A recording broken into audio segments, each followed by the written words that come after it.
con ghét tính gì của đàn ông nhất? Nổ chút. Hợp đồng tình yêu. Ít chữ lắm nha mọi người. Công ty trách nhiệm hữu hạn MTV Bảo hiểm tình yêu Duy Nguyễn. Giấy chứng nhận bảo hiểm. Hợp đồng số 1 ngày hiệu lực ngay lập tức. Ngày kết thúc hợp đồng già rụng răng xuống lỗ.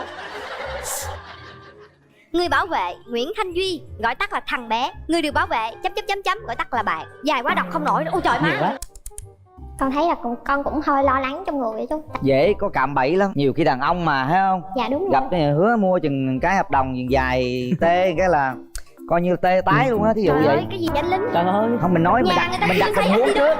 không biết nói thế nào thì dạng như là bệnh nghề nghiệp, anh muốn thể hiện ra mọi con người anh trong cái hợp đồng tình yêu mà anh đã soạn. Dạ. Nếu mà em đồng ý thì trong đây em sẽ có 7 cái quyền lợi và 7 cái điều khoản dành cho em. Chính bản thân em chứ em không nói là anh không hợp với mình, mà em thấy bản thân mình không hợp với anh. Em tên là Nguyễn Thanh Duy, hiện tại em 25 tuổi, sinh ra và lớn lên tại mảnh đất Long An. Hiện tại em đang làm nhân viên của một công ty bảo hiểm nhân thọ ở tỉnh Tiền Giang. Duy ở Long An mà ở huyện nào? Dạ em ở thành phố Tân An. Ngày nào cũng đi từ Tân An về Tiền Giang? Dạ đúng rồi, một ngày em đi làm coi như là một chuyến đi phượt của người ta vậy. Xa vậy đó hả? Dạ. Làm tại thành phố Mỹ Tho không? Dạ làm tại thành phố Mỹ Tho. Ồ, mời bạn gái. Dạ em chào chị Nam Thư, chào chú Quyền Linh và tất cả mọi người có mặt trong trường quay ngày hôm nay.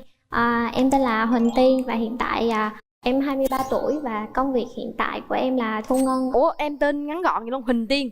Dạ tên đầy đủ của em là Huỳnh Thanh Lộc Đào Tiên. Huỳnh Thanh Lộc Đào Tiên. Dạ đúng rồi, 5 chữ ạ. Tại sao ba mẹ đặt mình tên dài vậy? Dạ ba em nói là em sinh ra trong cái lúc mà phim Tây Du Ký ra á chị, cho nên là ba rất là thích cái mấy quả đầu tiên mà Tôn Ngộ Không ăn á, xong rồi cái ba đặt em vậy luôn.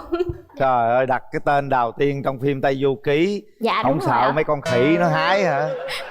Bây giờ Tiên nói một tí xíu về điểm mạnh và điểm yếu của bản thân. Điểm mạnh của em là em biết nấu ăn, sống tình cảm, hòa đồng. Còn điểm yếu của em là lười, rất là lười làm việc nhà. Em hay ngủ, và ngủ bất chấp luôn. Khi mà em ngủ rồi thì không có ai gọi điện thì em được hết. Nhiều điểm xấu lắm nhưng mà thôi để từ từ bạn Nam nó tìm hiểu sâu. Chứ mà giờ nói hết ra chắc bạn không dám bấm nút luôn. Rồi Duy. Về điểm mạnh của em là em người biết nấu ăn, cũng như là biết quan tâm đến suy nghĩ người khác hoặc là giúp đỡ người khác. Về điểm yếu của em thì làm biến chất đồ, rất là ít nói, rất là nhát gái luôn. Nhát gái lắm hả? Dạ đúng rồi, thấy gái run lắm anh. Có mấy mối tình rồi? Dạ chỉ 2 mối tình thôi. Mối tình kéo dài bao lâu? Dạ mỗi mối tình kéo dài khoảng 1 năm đến 1 năm rưỡi. Tại sao chia tay 2 mối tình? Trước kia thì em cũng làm bên mảng kinh doanh, cũng như là vừa kinh doanh vừa là kỹ thuật luôn. Gia đình bạn ấy thì lại không thích về những công việc mà tay chân nhiều quá, nên họ không có muốn tụi em tiếp tục được nữa. Tức là vì gia đình mà cô ấy em chia tay? Dạ đúng rồi. Mời đàn gái cho tôi biết một chút xíu về tình trường. Em trải qua 2 mối tình rồi ạ. Mối tình đầu tiên là lúc đi học cấp 3 và mối tình thứ hai là cách đây 3 năm ạ. Lý do tại sao mình lại chia tay? Tại vì em thì làm bên dịch vụ, còn bạn thì làm giờ hành chính, cho nên là hai đứa không có nhiều thời gian dành cho nhau á chị. Cái bắt đầu sinh ra mâu thuẫn mà không thể nào mà giải quyết được, cho nên là tụi em tôn trọng nhau dừng lại. Dạ. Em có hay ghen không Tiên?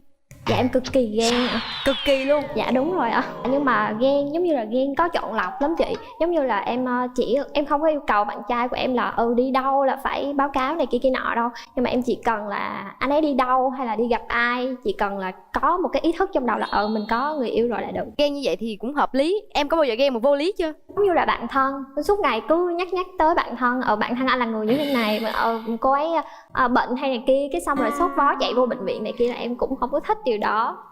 Dạ. Mà em đã gặp trường hợp đó chưa? Dạ rồi ạ. Là người yêu em cũng có bạn thân là con gái. Dạ đúng rồi. Đàn trai bên kia ơi, Dạ em mình nghe có chị. bạn thân là con gái không? Dạ có, mà bạn thân em con gái thì nhiều hơn con trai. Chết cha rồi. Mà ngộ cái lại nhát gái. Anh nhớ rõ ràng nha anh. Dạ đúng, có rõ ràng, mà đặc biệt hơn cái nữa là mình đi đâu mình đều báo cáo cho đứa hết. Mình muốn tìm một nửa yêu thương của mình thế nào hả Duy? Em không có yêu cầu nhiều, cao 1m55 trở lên là được. Thì tóc đừng ngắn quá, cỡ khoảng ngang vai. Và bạn đó biết nhậu xíu. Tại vì có thể buồn thì hai đứa rủ nhau đi nhậu tay đôi cũng được. Trời ơi. Tìm Tiên. bạn gái biết nhậu ha. Dạ không, xong rồi cái điểm yếu của em một cái nữa là em không hề biết nhậu luôn. Không sao đâu bạn. Bạn với mình mà có tiến tới với nhau á, mình sẽ dắt bạn về nhà mình và nhà mình sẽ đào tạo bạn ngay từ ban đầu. Trời ơi. Trời ơi. Cái mẫu hình lý tưởng của Duy có thể đề ra giống như người nào không? Em thích cá tính mạnh như chị Nam Thư, nhưng mà nhẹ nhẹ hơn xíu thì vẫn tốt. Tốt hơn. Chị Nam Thư cá tính hơi mạnh đúng không? Dạ đúng rồi. Em ơi chị là mạnh lắm chứ không phải mạnh thường. Tiên, cái mẫu người lý tưởng của em mong muốn là gì? Mẫu bạn trai mà em mong muốn đó là một người sống tình cảm, trưởng thành. Em nghĩ là chỉ cần một cái rất là quan trọng nữa là yêu thương em thật lòng. Thì tại vì em nghĩ là khi mà yêu thương em rồi thì tất cả những cái điểm xấu bạn sẽ tự thay đổi. Dạ. Em có hình mẫu cụ thể nào không? Dạ, giống như Hứa Vị Văn chẳng hạn đấy chị. Hứa Vị Văn. Nhưng mà thân hình em không có bằng được nấy, liệu của bạn ấy có chấp nhận không chị? Mỗi người khác nhau nhưng mà cao thì hình như bên đây cao hơn rồi nha. Em cao 1m73. Wow, chắc Để... cũng cỡ Hứa Vị Văn á. Để qua coi anh Hứa Vĩ Duy. Hứa Duy. Dễ thương lắm. Dạ thưa chị. Mặt rất là soái ca, sơ mi trắng ha. Hot boy lắm chứ bộ. Rất là mũm mỉm đúng không chị? Không, mũm mỉm đâu, chị thấy được mà. Rất là mũm mỉm. Được. Dễ chịu đúng không? Về ngoại hình là chị chịu đó. Dạ. Bắt đầu vô phỏng vấn nè. Dạ. Điều gì em không thích ở phụ nữ? Ghen tuông quá bừa bãi. Mà em ngộ cái là em lại thích bạn nữ là càm nhàm. Em thích phụ nữ càm ràm. Đúng rồi. Em là chắc là một người đàn ông duy nhất trong một phần ngàn luôn. Nhiều khi về cũng khổ quá, cũng không thích càm ràm vậy, hai đứa càm ràm qua càm lại vậy vui chị. Vậy em có tính càm ràm không? Đôi khi thôi. Đợi chị xíu, Tiên em có càm ràm không? Dạ em không biết có không, nhưng mà bạn thân em thì suốt ngày nó cứ nói là tao nghĩ cái tính càm ràm của mày quá. Chắc là cũng ít Vậy thôi là chị. Chịu. Thích càm ràm. Ở đó tôi thấy đàn ông á kiếm phụ nữ là đừng có càm ràm. Đây là trường hợp đầu tiên mà thích phụ nữ càm ràm đó nha. Em có thích bạn gái em sửa soạn, thích bạn gái em đẹp rồi vậy không? Sửa soạn nhưng mà đúng địa điểm và đúng cách. Chứ đừng làm lố lăng quá. Tức là không tóc xanh tóc đỏ đồ không, tóc xanh tóc đỏ vàng. vẫn được, xăm trổ gì vẫn được, không sao hết. Bận cái đầu nào thoải mái thì mình đi tới như đó chơi vui là được, chứ không phải là hở ra như đi chợ cũng diện lên vest sere này nọ. Cái đó thì hơi quá. Cái đó cá mặc sere không được ha.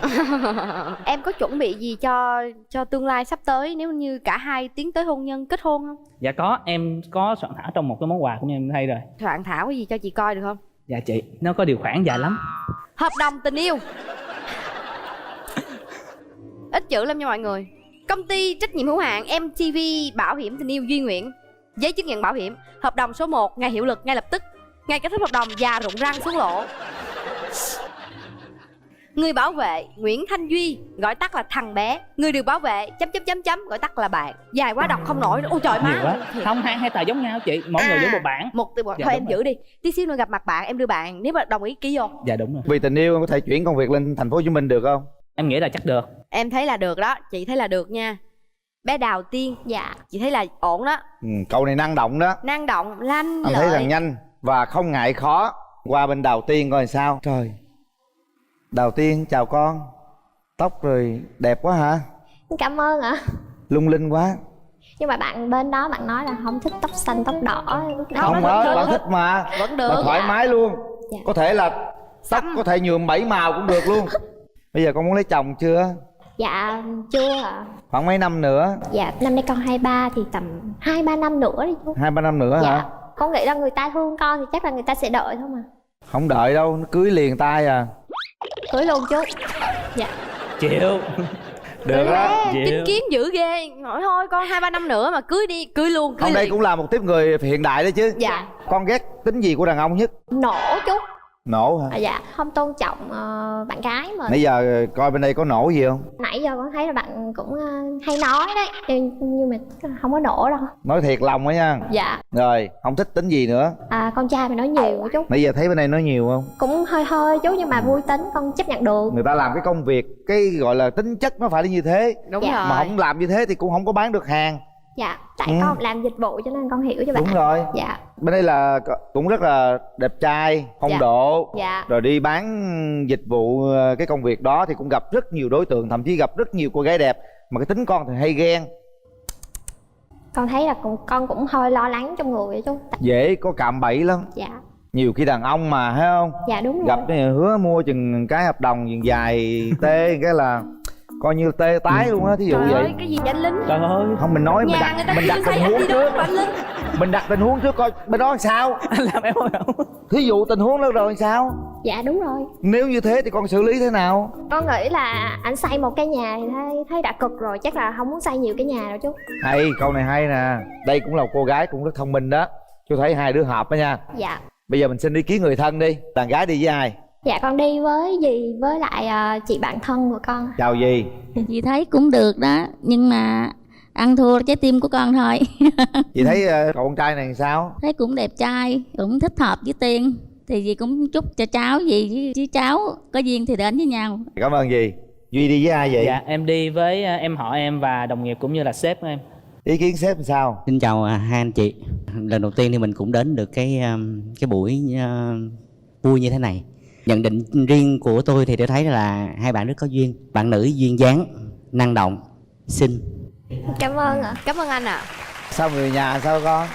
Em chào hai cô chú, em là em họ của anh Duy. Qua cuộc nói chuyện của hai anh chị thì em thấy hai anh chị khá là hợp. Những gì anh Duy nói là anh ấy nói thật, bởi vì anh ấy luôn luôn nói thật, anh ấy hình như em chưa bao giờ thấy anh ấy nói dối cả. Em chúc hai anh chị sẽ tiến xa hơn. Nói tốt không ạ? Mình mở rào cho hai bên gặp mặt rồi cái gì tới nó tới. Mở rào.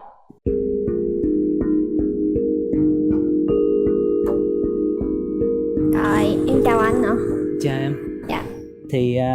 Thì anh cũng có món quàให้tặng em những cây xương rồng. Còn em tặng cho anh là một cái hũ thủy tinh có đựng kẹo. Mỗi khi mà buồn á, anh bóc ra, anh lấy một cây, anh ăn, anh cảm thấy rất là ngọt ngào. Và khi đó biết đâu anh đỡ buồn hơn. Cảm ơn em. Cảm ơn.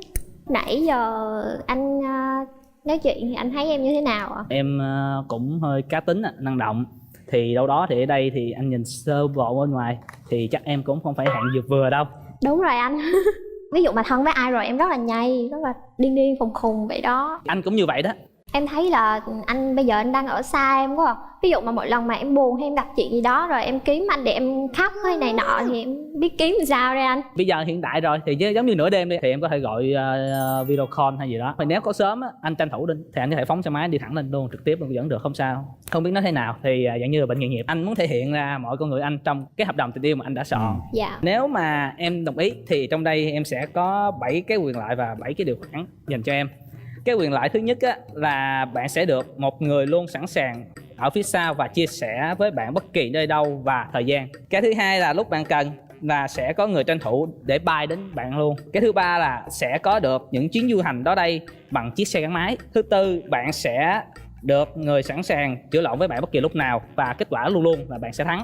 Cái thứ năm, có được một người bạn nhậu tám chuyện cũng như là cái bao cát để bạn xả đạn bất kỳ lúc nào lúc bạn buồn hay giận. 6 là quan trọng nhất là tất cả chi phí ký kết và thực hiện cũng như là sự đồng hành của bạn cho đến khi nào cả hai cùng xuống lỗ thôi. Mọi thứ chi phí đó sẽ được quy đổi thành một cái điều kiện, đó chính là bạn phải luôn chung thủy và yêu thương bé, đó chính là mình. Và cái cuối cùng về quyền lợi là sẽ được thêm khi bạn chính thức về ngôi nhà chung và trở thành boss cũng như là bà trùm của mình. Còn về điều khoản á, là bạn không được giận cá chém thớt, cũng như là không được nước rồi làm tới. Cái thứ ba là bạn phải biết suy nghĩ, cảm thông và chia sẻ cho thằng bé. Cái thứ tư là bạn phải trung thực và cung cấp thông tin chính xác rõ ràng cho thằng bé, như là lúc bạn đi công tác hay bạn cứ đi chơi thì bạn cứ cung cấp rõ ràng đi rồi mọi chuyện đều qua.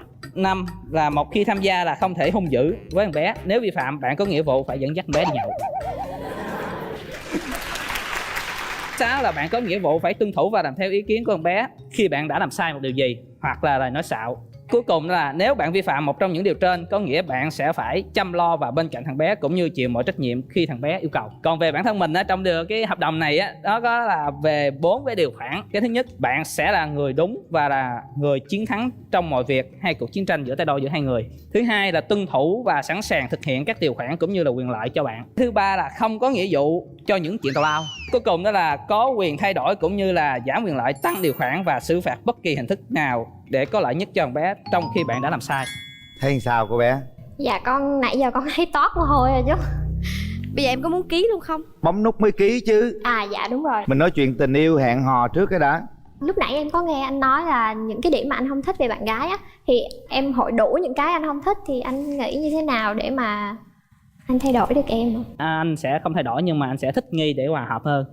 Chứ tại vì tính cách hoặc là một con người nào đó thì không bao giờ có thể thay đổi họ được hết. Hồi nãy đàn gái có nói á, là đàn gái muốn khoảng 2 năm nữa mới kết hôn. Em rất thích đi du lịch hoặc đi phượt, thì trong hai năm đó thì tụi em có thể tạo những chuyến đi phượt để tìm hiểu nhau rõ hơn. Em thì thật sự là em không thích đi phượt ạ. Mình có thể đi bằng xe giường nằm hoặc mối tư khác. Chết rồi, em say xe sao đây ta? Có thể đi máy bay được không anh? Được em, miễn là em chịu đi là đi thôi. Dạ. Nếu đến với nhau thì chúng ta sẽ phát triển kinh tế thế nào và tiền bạc trong nhà ai giữ, con cái ra sao? Đúng thích rồi. con trai thích con gái. Khi mà chúng ta đến với nhau á, trước hết thì mình xác định là mình sẽ ở đâu trước cái đã. Một là em có thể về anh thì với từ Long An lên cho em thì cũng gần chừng 1 tiếng thôi. Dự định là anh sẽ mở một quán nước ở thành phố Tân An luôn để tạo thêm cái thu nhập cho cá nhân cũng như là gia đình sắp tới. Còn về tài chính á, thì chắc hẳn là anh sẽ giao cho em rồi, anh là người giữ tiền không được. Con cái thì em nghĩ là 1 đến 2 đứa thôi, thà ít nhưng mà mình lại dạy dỗ tốt hơn. Còn em thì em tính là sau này mà khi mà em kết hôn rồi á thì em sẽ đi học lại make up với nail, tại vì em rất là thích hai cái đó. Không biết là anh có ủng hộ em không ha? Có, anh còn muốn một bạn nữ cũng như là người vợ tương lai của mình năng động đi làm là được rồi. Dạ xong rồi á chị. Mình dành cho nhau khoảng 1 phút nữa để có thể hát tặng nhau hay là bài thơ tặng nhau gì đó, rồi mình cảm nhận về tất cả mọi thứ, xong mình tiến hành bấm nút.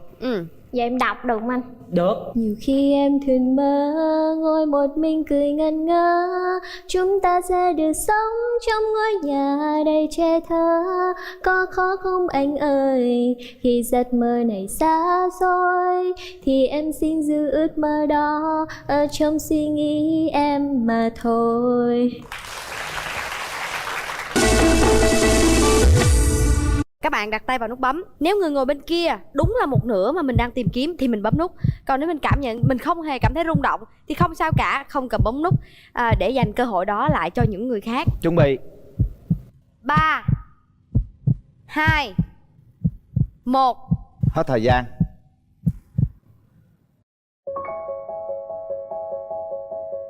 Lý do tại sao cô gái không bấm? Dạ tại vì là chính bản thân em, chứ em không nói là anh không hợp với mình, mà em thấy bản thân mình không hợp với anh. Một chàng trai rất là năng động, anh nghĩ rằng em dù sao cũng đã bỏ qua một cái cơ hội cho mình ha. Hai người đều năng động hết cả, và anh ấy đã hứa tất cả những điều có thể làm vì em. Thật sự cái tờ này đó nó là vui nhưng cũng rất là chi tiết. Có thể nói con người rất là rõ ràng mà đang có một cái khát vọng, một mục đích, một cái người chủ động hướng tới tương lai của mình. Dù sao thì cũng rất tiếc khi hai bạn không đồng ý hẹn hò. Chúc các bạn sẽ sớm tìm được một nửa yêu thương cho riêng mình. Nhậu thì không thích lắm, nên là có chừng mực thôi. 22 tuổi, trẻ, năng động mà không có bạn trai. Em tên Phạm Phúc Nguyên. Phúc Nguyên làm nghề gì? Em đang công tác trong văn phòng đảng ủy. Làm lâu chưa? Cơ quan nhà nước. Dạ cũng 2013 tới giờ. Và bây giờ mời bạn nữ bước ra sân khấu.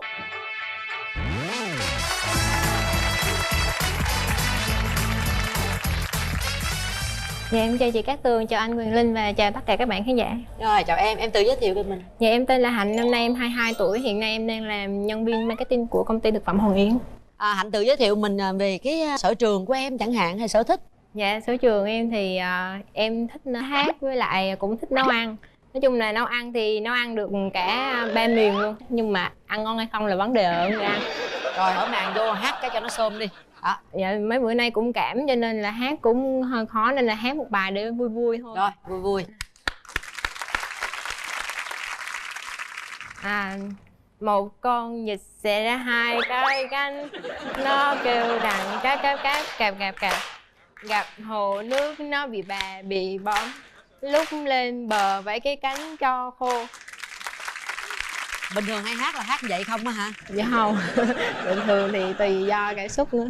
Rồi vậy những cái mặt mạnh của mình là nghe rồi, hát rồi, những điểm yếu của mình là gì nè? Bình thường thì cũng có hay quên, với lại đi hẹn thì cũng có giờ dây thun một tí.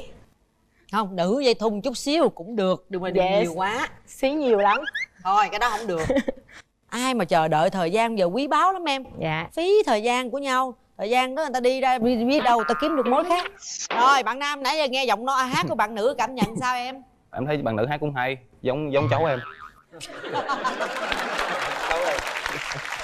Làm cơ quan nhà nước như vậy thì thời gian chắc là nó cũng đúng giờ, phải đúng giờ giấc đúng không bạn? Cũng 8 tiếng giờ hành chánh thôi, nhưng mà đôi lúc cũng có công việc ngoài nữa. Cũng đẹp trai thế này mà không lẽ tìm không được người yêu trong cơ quan hả? Cơ quan em thì thường là mấy cô không, em nhỏ nhất. Sao bạn dám đăng ký chương trình trên đây, có xin mấy cô chưa? Cũng có mấy cô cũng muốn giới thiệu con gái cũng này nọ, nhưng mà cảm thấy không hợp. Không có hợp hả? Dạ. Tìm người phụ nữ thế nào mà nó khó đến như vậy? Em cũng không biết nữa, nhưng mà trước giờ em quen thường á là có hai loại phụ nữ là lớn hơn với nhỏ hơn. Mà nhỏ hơn á thì thường nói em già quá, còn lớn hơn á thì thường nói em con nít quá. Mấy mối tình rồi? Dạ 2. Mối tình mà mới đây nè, chia tay lâu chưa? Dạ cũng 1 năm hơn. Rồi bạn làm cơ quan nhà nước vậy thì sau này lấy vợ rồi có lương bổng có đủ lo cho vợ không? Dạ cái hiện tại thì em đủ sống, nhưng mà chắc lấy vợ thì em cũng phải phấn đấu thêm. Khoảng bao lâu nữa mới lấy vợ? Mà em cũng hay hỏi câu này lắm.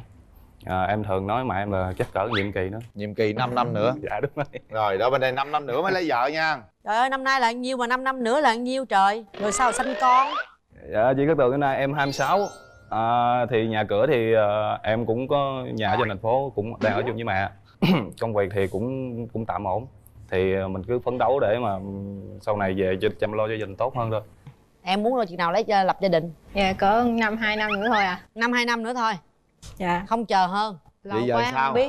không biết sao. Mình có đặt ra tiêu chuẩn người bạn trai của mình là người như thế nào không? Về tính cách, về ngoại hình. Ngoại hình nhìn được một xíu. Em thì em thích những anh chàng suy nghĩ chín chắn tí. Tại em mặc dù trẻ nhưng mà cũng suy nghĩ hơi già. Mình có đưa ra cái mẫu người lý tưởng của mình là người như thế nào không? Nếu mà ngoại hình thì giống như kiểu anh Hồng Phúc thì đẹp, cũng cỡ 17, 65, 17 rồi, đô tí, nhìn Đô một chút. Điểm gì mình không thích ở người đàn ông? như là hút thuốc, nhậu thì không thích lắm, nên là có chừng mực thôi. 22 tuổi, trẻ, năng động mà không có bạn trai. Dạ. Tìm không ra, với lại những cái đối tượng em gặp thì thường là bằng tuổi em mà em không thích bằng tuổi. Thích lớn hơn bao nhiêu? Thích lớn hơn nhiều, càng nhiều càng tốt. Rồi để chị coi bên ngoài trên bên kia coi có tròn trịa 1m7 không nha. Rồi đây 1m9 luôn á. Chào bạn. Dạ. Mắt to dữ ta. Mắt to, mũi cao. Này đen hơn anh Linh à. Anh Linh có đối thủ rồi. Bạn hút thuốc nhậu nhẹt nhiều không? Hút thuốc thì có, nhưng mà nhậu nhẹt thì cũng ít. Cho khi nào đi công việc thì mới uống tí. Mình có đưa ra mẫu người lý tưởng là người như thế nào không? Thật sự thì em cũng không có đòi hỏi là phải đẹp xuất sắc hay là sao hết, nhưng mà cũng bình thường. Bây giờ nếu mà kéo màn lên thấy cô bên này được nè, tìm hiểu được nè, nhưng mà giờ cổ muốn 2 năm thôi là phải đám cưới, tại cô muốn đẻ sớm. Nếu tụi em tiến tới được thì chắc để hai bên thỏa thuận rồi đi đó. Thì bây giờ đây nè, tôi thỏa thuận giùm nè, giờ 2 năm nữa đám cưới. Thì để từ từ em trả giá, cỡ 3 năm. Tại sao vậy? Em cố gắng phấn đấu để có một địa vị gì đó trong xã hội, rồi lúc đó Phấn đấu vì sự nghiệp trước. Thì phải nói rõ, nhiều khi là còn ham tiếc nuối mấy cái cô kia chưa có chấm dứt được hay là cái gì, tôi phải hỏi kỹ tôi bà Mai mà. Dạ không, vấn đề đó yên tâm, em không có. Yên tâm. Dạ. Ngoại hình thì được rồi đó, mà thấy có ánh mắt có chút gian dối gì đó. Ta rung thôi chứ gì đâu mà. Nghe rồi cái gì? Thí dụ rồi chịu chờ không? Lỡ trong thời gian chờ ai cướp mất em thì sao anh? Anh không sợ người khác cướp đâu, nhưng mà chỉ sợ là một trong hai có vấn đề thôi. Tại vì bạn em công an nhiều lắm, không sợ cướp. Nay có người thân bạn đi không? Dạ có, ông anh, bạn giai anh của em chơi cũng thân. Làm chung cơ quan không? Dạ không, ảnh đang công tác ở công an phường 14, quận 11. Rồi, xin chào anh. Dạ, xin chào anh Quyền Linh và chị Cát Phượng. Cát Tường. Cát Tường. Dạ. Anh cảm giác rằng với bạn thân của mình thì có hợp tính không? Tùy theo cái Nguyên và Hạnh thôi, chứ không góp ý được. Dạ. Như thấy hai tính hai người đó hợp không? Dạ, Hạnh thì nói chung là hiện tại có công việc ổn định. Đang nói thì có cái suy nghĩ cũng cứng rắn, thì đó qua đó thì Nguyên cũng cân nhắc lại. Rồi nếu cảm thấy đến được trong thời gian tới đây thì nên đến. Mình có đi với người thân không cưng? Dạ em đi với bạn thân của em. Đâu, bạn em đâu? Dạ em chào em Nuôi Linh, chào chị Cát Tường. Rồi, chào em. Em nghe cái quan điểm của hai người này em thấy sao? Hai người này có thể phù hợp đến với nhau được không? Dạ thật ra thì bạn em nó còn trẻ con lắm. Nếu mà anh bên đây mà chấp nhận được cái tính trẻ con của nó thì em nghĩ chắc hai người cũng có thể hòa hợp được. Nhưng mà còn tùy thuộc vào bạn em nữa, chắc phải thôi cứ thử tìm hiểu xem sao. Mà em nhận xét anh bên kia như thế nào? Dạ, anh bên đây rất là chững chạc. Chững chạc mà, làm ở văn phòng đặng quỷ phải chững chạc chứ. Gì? Dạ em chào anh. Rồi, chào bạn. 2 năm bắt buộc ha? Dạ không bắt buộc, nhưng mà sớm thì hay hơn, em thấy để lâu quá em sợ quá. Sao sợ? Lỡ bỏ một cái là nghiêm ế luôn, đứng chạy mất tiêu. Sợ bị bỏ. Ai hỏi thì hỏi giờ rủi ai cướp em sao, nhưng mà hỏi vậy thôi, thật ra trong bụng là sợ bị bỏ. Con gái đáng thương, tội. Dạ đúng rồi anh. Tin rằng anh này cũng đã có một suy nghĩ rất là vững chãi rồi. Quan trọng là sự nghiệp. 5 năm nữa phát triển xong cưới luôn. 5 năm không nhanh lắm, các bạn còn trẻ mà ha. Dạ. Có lo. Vì Cát Tường giờ này chưa lấy chồng nữa kìa. Gì? Liên quan. Tôi không muốn thôi, muốn thiếu gì người. Đúng không? Dạ đúng vậy. Rồi, kéo màn lên. Kéo màn lên cho hai người gặp.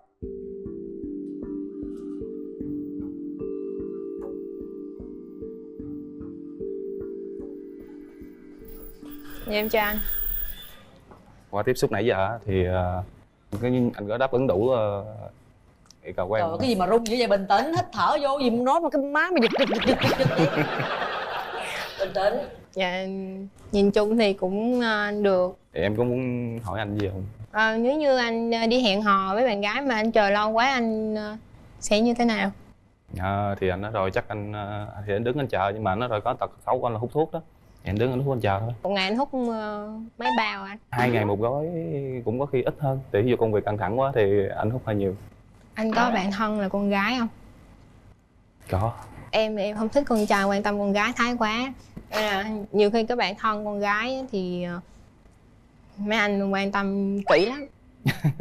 Thì dĩ nhiên thì trước đây anh chưa có bạn gái thì anh có bạn thân thì dĩ nhiên anh phải lo cho bạn thân, nhưng mà bây giờ thí dụ anh có bạn gái thì anh phải xếp lại vị trí thứ tự chứ, bạn gái trước rồi mấy bạn thân sau. Hồi đó giờ bạn tỏ tình lần nào chưa? Dạ chưa. Chưa, bây giờ tỏ tình đi đó. Nói sao cho bạn gái tin mình đi.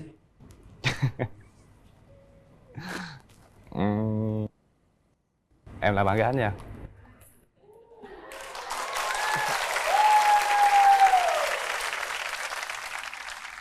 Đáp lại. Có tí nữa em bấm chuông thì anh sẽ biết. Chuông đâu bấm. Hết thời gian. Suy nghĩ thật kỹ, quyết định. 1 2 3.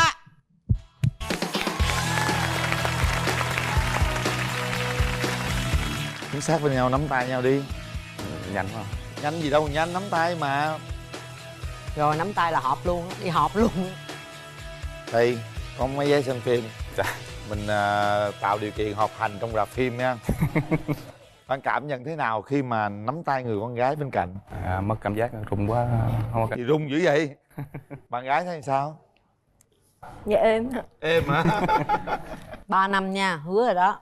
Tối thiểu chứ đừng có tối đa. Đinh Tiến Đạt, anh Đinh Tiến Đạt anh rất là ít nói. Có gì em chịu lại em ơi. Trong đó có một sự điềm tĩnh. Dạ em chào anh Quyền Linh ạ. Dạ chào Quyền dạ. Sao giọng khang dữ vậy? Dạ hôm qua em làm MC hơi lố anh. Làm MC chương trình gì? Tối hôm qua làm chương trình khai trương tiệc áo cưới. Dạ. Tên là gì? Dạ em tên là Trương Bá Mai Long ạ, 26 tuổi. 26 tuổi. Và bây giờ mời bạn nữ của chúng ta bước ra sân khấu.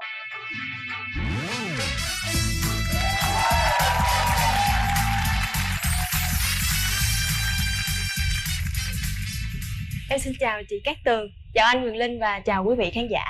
Chào bạn. Em tên là gì? Em đang công tác ở đâu? Em tên là Trần Ngọc Hiền, năm nay em 25 tuổi và hiện em là giáo viên mầm non ạ. Sở thích của mình là cái gì nè? Dạ em thích xem người khác biểu diễn lắm. Ví dụ như một người sơn đông mãi võ nè, hoặc là một người ca sĩ hát rong, hát chèo kéo. Những người đó em đều rất là trân trọng ạ. Em thích MC không? Dạ thích cứ vô cùng. Anh bên bển làm MC á. Dạ. Bên đây có 2 anh MC, một MC đám cưới và một MC đám giỗ. Không, MC em làm nghề phụ thôi. Người chính làm gì? Em hiện tại làm phó giám đốc của công ty bất động sản Lộc Sơn Hà. Rồi, lý do tại sao mình chưa có bạn trai? Dạ, lý do mà chưa có người yêu là chia làm 3 giai đoạn. Giai đoạn đầu tiên là trước 21 tuổi. Là trong cái giai đoạn này là em chơi với bánh bèo không à. Ủa chơi bánh bèo là sao? Dạ là chơi với mấy bạn gái giống em nè. Gái sao gọi bánh bèo? Em hay nói vui á, bánh bèo với bánh gai. Ảnh bển bánh gai, em bánh bèo. Anh bên đây bánh mì. Anh là bánh u. Rồi sau đó, sau cái giai đoạn chơi với bánh bèo, lên mình học cao đẳng á, thì mình tiếp tục chơi với bánh bèo. Tại vì giáo viên mầm non là đi tàn bánh bèo thôi. Dạ, rồi giai đoạn sau này là đi làm thì đa số là phụ huynh nè. Hoa đã có chủ, không thể nào đập chậu mà cướp hoa được. Nên vì vậy mà đến tới giờ. Ưu điểm của em là cái gì? Ưu điểm của em á, em nghĩ là em biết lắng nghe và em biết chia sẻ. Em sống rất là tình cảm. Khi mà người ta có những tâm sự gì đó, em nghĩ là em có thể làm cho người ta có thể vơi đi nỗi buồn. Khuyết điểm của em á thì em hay mít ướt lắm. Em hay xúc động khi nói về mẹ của em, hoặc là khi mà em thấy một câu chuyện cảm động nào đó trên TV thì em cũng xúc động. Mình muốn một cái người bạn trai của mình là một người như thế nào? Đối với người bạn trai của em á, ngoại hình đó là một cái ưu tiên mà không bao giờ em chọn hết. Không là... Đúng rồi. Khó hiểu. Tưởng đâu là ưu tiên, tự nhiên ưu tiên mà không bao giờ em chọn hết. Cũng nói ngược nữa. Rồi. Nên em cần anh ấy có một sự chững chạc và điềm tĩnh. Tại vì em thích một người mà có cảm giác là cho em có sự an toàn. Vậy thôi. Đơn giản gì trời. Đáp ứng được không em? Dạ em dư luôn anh ơi. Quá dễ luôn, cái đó mà không được nữa là thôi Em dư luôn. Dư luôn hả? Ưu điểm của em là gì, khuyết điểm là gì, có nói cho bạn gái bên kia nghe luôn. Dạ ưu điểm của em thì rất là nhiều. Vui tính, hòa đồng, chịu thương, chịu khó, siêng năng, có tư duy thành công, yêu thương ba mẹ, bạn bè, gia đình, và mọi người rất là yêu thương em. Nhược điểm của em là đôi lúc hơi nói nhiều tí xíu, MC mà anh. Rồi em thích làm cho mọi người cười, mọi người cười vui quá cái mình cười luôn, cái đôi lúc nó hơi lố tí xíu. Khuyết điểm gì nữa không? Ăn nhiều đó anh. Anh nói vậy đó, em thấy sao? Là anh là một người đàn ông rất là lý tưởng đối với những cô gái. Có lý tưởng đối với em không? Nói nhiều thì em hơi e ngại. Hơi e ngại hả? Dạ, tại mẫu người của em á là anh Đinh Tiến Đạt. Anh Đinh Tiến Đạt anh rất là ít nói. Có gì anh kìm lại em ơi. Trong đó có một sự điềm tĩnh và em thấy là sự an toàn đó, em thích như vậy. Anh sẽ che chở cho em. Vậy sao hồi nãy nói không có cần ngoại hình rồi? Đúng rồi, anh Đinh Tiến Đạt anh lùn lắm. Thì còn cái điểm nào mà không thích ở một người bạn trai không mà chị qua chị coi mặt? Em á hả, em không thích là cái anh đó mà lần đầu tiên gặp mặt em á mà hay đụng chạm một người của em á. Có những cái sự dê nhẹ nhẹ là không dạ, thích. đúng rồi. Đúng không? Đúng rồi. Rồi còn gì nữa không? Dạ đơn giản vậy thôi. Rồi vậy thôi nha. Dạ vâng. Nhớ gặp người ta. Thấy cái mặt này quen quen ta. Đó, chương trình em làm giám khảo đó. Bữa chị khen em đó. Chưa có bạn gái? Dạ có mà chia tay rồi chị ơi. À vậy là cái cô bữa hổm mà tới bạn có thực tài là bạn gái đúng không? Tôi nhớ cô đó đẹp lắm à. Dạ cái con mà quay trên là bạn gái, còn cái con mà ra diễn chung với em là em gái. Nói chung xung quanh lúc nào cũng toàn là con gái. Mà hôm nay đi lên bạn muốn hẹn hò, muốn tìm thêm một bạn gái nữa. Dạ. Dạ luôn. Tôi tham lam quá không phải, nha. tại ở ngoài mình không có duyên, nhà chương trình trợ duyên giùm em. Phải không? Dạ. Thích cô gái cái mẫu lý tưởng giống ai? Dạ giống cô bạn.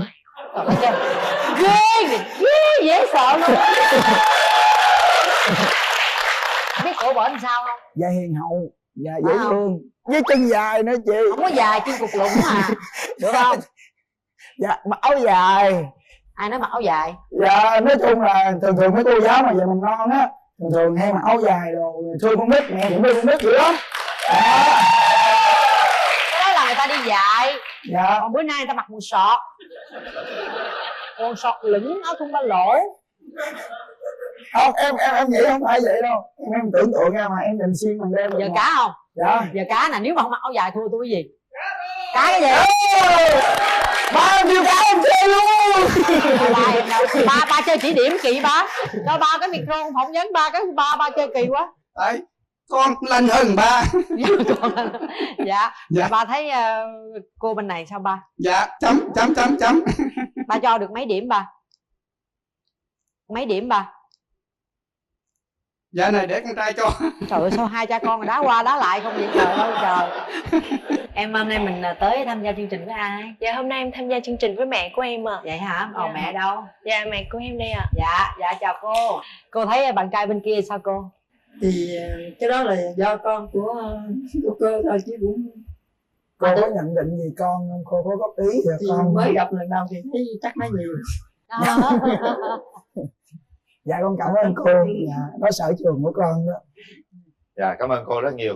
Rồi thì vậy thấy hai gia đình dễ quá mà. Có nghĩa là bây giờ tùy là đôi trẻ thôi. Đó ông Mai qua. Dạ em chào anh Quyền Linh ạ. Chào cô giáo. Dạ. Tướng mặc quần sọt có thun ba lỗ đẹp ghê ha. Nếu mà bạn thích một cái người biểu diễn cho bạn xem thì đây là đúng đối tượng rồi đấy. Dạ. Một anh chàng cũng rất là đẹp trai. Nhưng mà cô giáo ít nói vậy, một cái người nói nhiều quá thì có ngại cái điều gì không? Dạ em thuộc dạng hơi điên á anh. Em cũng không có nói ít lắm đâu. Chưa đúng lúc thôi, chưa bắt được kênh thôi. Ở đây cũng điên mà hơi ấy cũng hai bên gặp nhau cũng dữ lắm mà. Thôi để hai người gặp nhau thôi ha. Bên đây đẹp trai, nói chung đẹp trai đó, lanh lợi. Bên đây cũng đẹp gái vậy anh Linh. Đẹp gái. Chúng ta cho hai người gặp đúng rồi, nhau kéo màn lên. Kéo màn lên. Chưa, từ từ. Cũng nôn quá à. 2 phút dành cho nhau, bắt đầu. Em xin chào anh ạ. Em xin chào em. Dạ. Em thích coi biểu diễn. Dạ đúng rồi. Vậy em có muốn anh biểu diễn một tiết mục cho em coi không? Dạ nếu anh có chuẩn bị. Ở đây anh có một cái hũ ha, cái hũ này trong này không có gì. Dạ, chắc chắn không có gì đúng không? Đợi xuống. Rồi. Ở đây là trang giấy trắng. Em cầm cái ốc quẹt, em bật lên. Giữ nguyên nha. Rồi, Hai mình gặp nhau đúng không? Tình cảm bắt đầu tìm hiểu nhau. Đó, anh ảo thuật gia nữa. Và một điều kỳ diệu xảy ra khi mà chúng ta nói chuyện với nhau đúng không? Tìm hiểu nhau thì nó sẽ đơm hoa kết trái ra một cái bông hồng. Và lần đầu tiên gặp gỡ thì anh không muốn quà tặng cho em. Này, một cái nhẫn. Anh mua nhẫn cặp nha. Hai cái hộp màu xanh giống nhau. Màu xanh là màu xanh của hy vọng. Anh hy vọng mình là điểm đích cuối cùng. Đưa tay ra. Điểm đích cuối cùng là hai đứa mình em không. Em có một cái quan niệm như thế này, khi mà quen á là phải 4 giai đoạn. Đầu tiên là khởi động, một chướng ngại vật, rồi tăng tốc rồi mới về đích. Chưa gì về đích em không chịu. Không, cái này không phải đích, cái này mới khởi động thôi. Giống khởi thời gian xô. Khởi động. Em thích đeo ngón nào? Em nghĩ là ngón đầu tiên. Rồi dù gì cũng nhận rồi, cho dàn hố tay đi các bạn. Anh không tặng em bông hoa đó hả? Bông hoa để tạo thật. Cái bông hoa đó người ta đi kiếm cơm. Chết chưa? Mà quan trọng bông hoa tới cái nhẫn chưa mà. Tiêu chuẩn một người bạn gái của anh là như thế nào? Cao, hiền. Giả vờ hiền được không anh? Anh nghĩ em là một người rất hiền hậu, tại vì anh cũng có biết coi tướng nữa. Anh chỉ cần một người vợ hiền thôi hả? Hiền, đảm đang, có thể chăm anh giống như chăm em bé vậy đó. Với lại có chí cầu tiến. Anh nghĩ chí cầu tiến, vậy là tương lai anh sẽ làm gì? Cái mục đích của anh tương lai thì rất là lớn. Mục đích của anh là có một cái biệt thự. Cái biệt thự đó sẽ có ba mẹ anh. Nhà em, bên em ở chung với nhau cho nó vui. Có cái hồ bơi. Chiều chiều mình sẽ dắt con ở đó bơi. Đó. Anh sẽ mua một chiếc mui trần. Tại giờ mà xế hộp thì nó kín quá, chạy không ai thấy hết á. Anh thì hay đi show lắm. Anh sẽ chở em và con đi cùng. Chúng ta vừa đi vừa ngắm cảnh. Tuyệt vời, đúng không ạ? Ước mơ của anh nó khác hẳn ước mơ của em. Ước mơ của em là gì? Ước mơ của em là có một ngôi nhà tầng trệt thôi, cấp 4. Bình thường, xung quanh nó trồng nhiều cây và hoa. Và đi xe, em thích đi xe đạp thôi. Không thích môi trần chứ. Nếu như vậy thì anh sẽ để một cái nhà cấp 4 xét bên cái biệt thự. Em buồn thì hai đứa mình có đó ở. Anh sẽ mua một chiếc xe đạp, anh sẽ trồng nguyên một vườn hoa cho em, anh cũng thích hoa lắm. Rồi ước mơ vậy đủ lắm rồi. Môi trần mà xuống xe đạp. Bây giờ vậy nè. Không, để chiếc xe đạp tới bên bước nữa. Rồi tạm dừng ước mơ của bạn lại đi. Chúng ta nói chuyện về hôn nhân và gia đình, quan điểm thế nào về tình yêu? Có vẻ như là em có vẻ hơi là kén chọn tình cảm đúng không? Em trong tình cảm em rất là nghiêm túc, không kén chọn. Nhưng mà khi mình đã chọn thì là mình sẽ gọi là quyết tâm với cái sự lựa chọn của mình. Căng thẳng quá, em làm anh căng thẳng quá. Anh là một người rất là hài hước, anh thích nhìn thấy nụ cười rất đẹp của em. Mà em cầm cái nhẫn với bông hồng của anh là anh vui rồi đó. Hết thời gian. Như đó ta cũng đã cảm nhận về nhau rồi. Vấn đề là chúng ta sẽ quyết định có đồng ý hẹn hò với nhau hay không. Hãy nói thật với trái tim của mình. Hãy suy nghĩ thật kỹ. 3 2 1. Hết thời gian.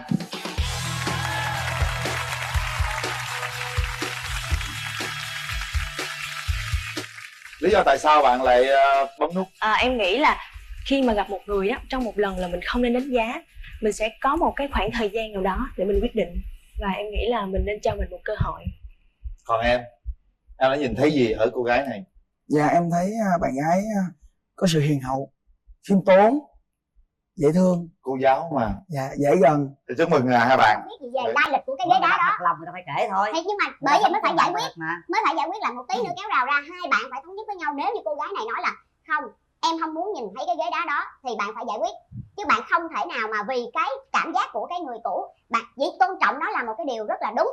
Tôn trọng những cái khoảng riêng của bạn, những cái kỷ niệm của bạn. Nhưng với một cái người mới, nếu mà bạn muốn đồng hành với cái người mới thì Lan nghĩ là bạn cũng nên tôn trọng một chút xíu về cảm giác của cô gái này. Không đập, nhưng mà mình sẽ giải quyết một cái cách nào đó. Lúc đó hai bạn kéo rào, hai bạn sẽ tự thống nhất. Làm gì có chuyện cảm giác em đúng không? Chị nói vậy hợp lý không? Quá khứ là quá khứ. Đó, em đồng ý hoàn toàn với Lan. Tại vì tôi rất là hiểu tâm lý cô này. Cô phụ nữ nghe nè, đừng có ghen quá với quá khứ. Không phải là ghen, nhưng đó quan là trọng là sự chăm sóc hiện tại, người ta có chăm sóc tốt cho mình hay không, người ta đối xử với mình thế nào để mình quên đi cái quá khứ đó. Tôi đã phân tích là Cái sống quá khứ khổ trong lòng để làm không gì? phải, tôi đã phân tích là Tôi là Tạ Công Thạch. Năm nay em 34 tuổi, quê Bình Định. Em làm công việc đóng tròn thạch cao. Và hôm nay em đến với chương trình Bạn Muốn Ăn Ngờ. Cũng mong rằng được có thể cùng bạn nữ của mình để mà đi đến thứ hai. Công Thạch luôn 34 tuổi hả? Quê Bình Định nhưng mà Thạch đang làm gì ở đâu? Dạ em làm ở Bình Định luôn anh. Làm Bình Định luôn hả? Dạ. Làm đóng tròn ở thạch cao. huyện nào? Dạ làm ở huyện Tuy Phước. Huyện Tuy Phước. Dạ. Tức là cách thành phố Quy Nhơn khoảng độ 20 cây số đúng không? Dạ đúng rồi. Rồi. Công Thạch 34 tuổi, quê Bình Định đó. Chúng ta đến với phần giới thiệu của nhà gái nè. Trước tiên em xin gửi lời chào đến hai MC của chương trình. Chào anh Thạch, chào quý khán giả trong trường quay cũng như khán giả đang xem chương trình. Em xin tự giới thiệu, em tên là Nguyễn Hồ Thanh Duyên, sinh năm 1989, đến từ Quảng Ngãi, hiện tại đang sinh sống và làm việc tại thành phố Hồ Chí Minh ạ. Mình làm công việc gì cơ? Dạ em là trưởng phòng kinh doanh. Trưởng phòng kinh doanh. Trưởng phòng kinh doanh luôn hả? Dữ ha. Làm thành phố Hồ Chí Minh ở quận nào vậy em? Dạ Tân Phú ạ. Tân Phú. Dạ. Thạch là ở Bình Định nè. Không sao. Một người thành phố Hồ Chí Minh, một người ở Bình Định đúng không? Không vấn đề gì cả. Tình yêu là không có phân Đây hả? anh Gì? ở thành phố Hồ Chí Minh, bà xã anh ở ngã ba Phú Tài, Bình Định. Không có gì hết, đúng không? Không có xa xôi gì hết á. Giờ về Bình Định bay cái vèo tới rồi, không lo lắng gì cả. Đúng không? Đúng không Thạch? Dạ đúng. Đó. Rồi bây giờ Thạch nói cho bên Duyên biết đi, là Thạch có những ưu điểm khuyết điểm gì?